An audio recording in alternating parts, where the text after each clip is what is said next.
mmadụ emerụ n'ụwa arịghị gbuo mmadụ na o nwere ego ọ personal life obi gị na wede dị ihe ọrụ ga sef ọ personal life ya ihu na onye emegbe ọfụma bịara ihe o mepụtaga personal life ya secret life n'obi nke fide na ọwụ jigbo ndụ ị na-ebi nke bụrụ ihe egbuga pụta ọma ọrụ gị ọrụ arụtaga ego nke personal life ya nke sef o mere na enyi ya anya ashawo mere ya enyi serious akpata ego na-ala nga ahụ ụmụaja nọ n'ụlọ file na nna ha eji ha kpataga ha ego nna ha eji ha ego na ama na eji ha na-edi ọta ya mana o mere na onye anya akwa mere ya enyi apampa ya makwa na ọ nwụrụ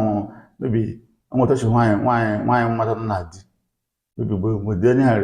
onye arị ndụdụ ụmụaja anyị ya mechazegwu di ya nwụọ ihu enyi n'aka mere ebere ala ka okwu enwe ike rie ya aka mgbe obe ebere ala nwere ike nke ọrụ mgbe ha ji echigbo kọntraktị ọ ga-eji ihe ahụ ya na famili ejege eme ebere ala ka onwe ike nweta okwu ahụ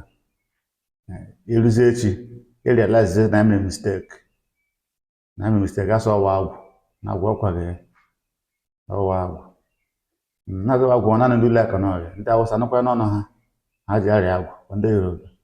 na agwụ ọkwaghị na ọwa agwụ mere edubula ha nwata asọ odochi